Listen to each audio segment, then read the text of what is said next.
এতেছিলাম না, এই ফাঁকেই এসে বসছে, দেখলা? এই যে এই ফাঁকে এসে বসে টমেটো খেতে, দেখো খাচ্ছে টমেটো, এই দেখো। হ্যালো এভরিওয়ান, কেমন আছো সবাই? আশা করি সবাই ভালো আছো, আমিও ভালো আছি। তো দেখো, আজকে চলে যাচ্ছি মার সঙ্গে গ্যাস অফিসে। আসলে আমার যাওয়ার কোনো ইচ্ছেই আছিল না, এরপর মা চিল্লাচ্ছিল যে যেতেই হবে, তোর না গেলে হবেই না। আর এই যে দেখতে পাচ্ছ, গ্যাসের বই নিয়েছি কিনা এটা ভুলেই গিয়েছে, তাই রাস্তায় একটু চেক করছিল যে আছে কিনা। গ্যাস অফিসে যাচ্ছি হচ্ছে গিয়ে মানে কেওয়াইসি করতে হয়, তো ওটা করার জন্য ওটিপি আসবে ফোনে। আর সেটা তো মার ফোনে মানে রিচার্জ নেই, তো ওখানে তো ওটিপি আসবে না। আর আমার ফোনে এখন মানে করতে হবে, আর আমার ফোন তো মা চালাতে পারে না, যেহেতু বড় ফোন, মা ওটা ইউজ করতে পারে না, তাই আমারই যেতে হবে, কিছু করার নেই। তাই চলে গিয়েছিলাম গ্যাস অফিসের ওখানে, যে দেখতেই পাচ্ছ চলে এসেছি। আর তারপরে গিয়ে যেটা হলো, মানে গিয়ে দেখাচ্ছে যে এটা কেওয়াইসি করে দাও, তারপর বলছে এটা তো কেওয়াইসি করা আছে, তুমি তো অনেকদিন আগেই করেছো। তো দেখো কেমন লাগে, কেওয়াইসি করে নিয়ে এসেছে বাট ভুলেই গেছে। তারপর দেখো এতেছিলাম না, বাড়ি এই এসে কি ফাঁকেই এসে কাণ্ড। বসছে, দেখলা? এই যে এই ফাঁকে এসে বসে টমেটো খেতে, দেখো খাচ্ছে টমেটো, এই দেখো। এই যে টমেটো এখানে এগুলো রাখছে, আর এই যে বাড়িতে ছিলাম না, এই দেখো। কি করা দরকার একে, তোমরা একটু বলো তো। আজকে মানে এক সপ্তাহ ভরা আমাদের বাড়িতে মানে এরকম ঘুরু ঘুরু করতেছে। পেয়ারা খায়, এই আতা ফল খায়, এই টমেটো খায়, দেখো। আর যদি এসে করে ভয় দেখাবে, ভেঙচি মারি উঠবে যদি কিছু বলি। আয় যা। এই দেখো, দেখছো টমেটো নিয়ে গাছ উঠলো। ছি ছি, লজ্জা নাই, লজ্জা নাই, দেখছো? পেচ্ছাপ করে দিছে, দেখলা? ভিডিও করতেছি, লজ্জা শরম নাই। আর তারপর বিকেলবেলা প্রিয়াঙ্কা ফোন করলো, বলল কি রে কি করছিস, চল কোথাও ঘুরতে যাই, সামনে থেকে হেঁটে আসি।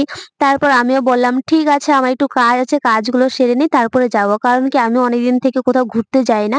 আগে রোজ যেতাম, মানে কোথাও না কোথাও ঘুরতে যেতাম, হেঁটে আসতাম আমাদের মাঠ থেকে বা রাস্তা থেকে।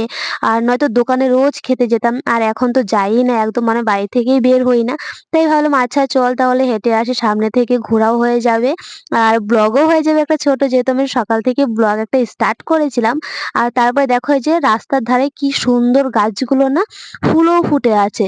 এগুলো আমরা বাড়িতে লাগাই আর বাড়িতে হয় না, আর এগুলো দেখো রাস্তাতে কি সুন্দর হয়ে আছে, বেশ ভালো লাগছিল কিন্তু। তারপরে এই যে দেখো হাঁটতে হাঁটতে চলে এসেছিলাম আমাদের মানে বাড়ি থেকে কিছুটা দূরে একটা ব্রিজ আছে ছোট, তো ওখানেই চলে এসেছিলাম। আর দেখতে পাচ্ছ প্রকৃতির মানে সৌন্দর্যটা কি সুন্দর লাগছে, মানে সব দিকে শুধু সবুজ আর সবুজ, সবুজে ঘেরা।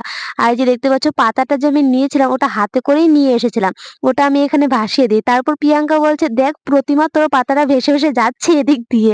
আমি বললাম কোথায় কোথায় দেখি তো, তারপর দৌড়ে চলে গিয়েছিলাম একটু ভিডিও করার জন্য, যে দেখতে পাচ্ছ কি সুন্দর চলে যাচ্ছে। আর তারপর দেখো আর বোন শুধু বলছিল তোর ফোনটা যদি এখন এখানে ফেলে দিই জলের মধ্যে কি হবে কি হবে। তো এটাই বলছিল যে তুই আগের দিনও ফোনটা ফালিয়ে দিয়েছিস আমাকে, তোমরা তো ব্লগে দেখেছো হয়তো। তারপরে দেখো একটু দেখছিলাম এদিক ওদিক তাকিয়ে, আর হঠাৎ দেখি যে একটা টোটো চলে যাচ্ছে, আর টোটোতে মানে আর জায়গাই নেই, দেখতেই পাচ্ছ হয়তো তোমরা, আমি সামনে থেকে ভিডিওটা করিনি। মানে টোটোতে হাইয়েস্ট কি সামনে 3 জন আর 6 জন 7 8, হ্যাঁ এরকম 8 9 জন বসা যায়। বাট ওখানে 10 থেকে 12 জনের মতো বসে পড়ে। সব থেকে বড় উদ্দেশ্য হচ্ছে আমরা যেখানে ঘুরতে যাব কিছু তো ফটো তুলতেই হবে, ঠিক আছে, ফটো না তুললে হবেই না। তো দেখতে পাচ্ছ প্রিয়াঙ্কার বোনকে ফটো তুলে দিচ্ছে, তারপরে আমি তুলবো। যাই হোক ওগুলো আর ভিডিও করিনি। আর এই যে দেখতে পাচ্ছ, এটা মানে আজকে প্রথম দেখলাম আমি, মানে মানুষের বাড়ির দেওয়ালে মানে কি সুন্দর গাছ মানে হয়ে আছে, চাপটা হয়ে পুরো, মানে অবাক কাণ্ড আমি আজকেই দেখলাম। যেহেতু তোমরা কেউ দেখে থাকলে জানিও। যাই হোক, তো চলো আজকের ভিডিওটা এখানে শেষ করছি, ভালো লাগলে একটা লাইক কমেন্ট করে দিও।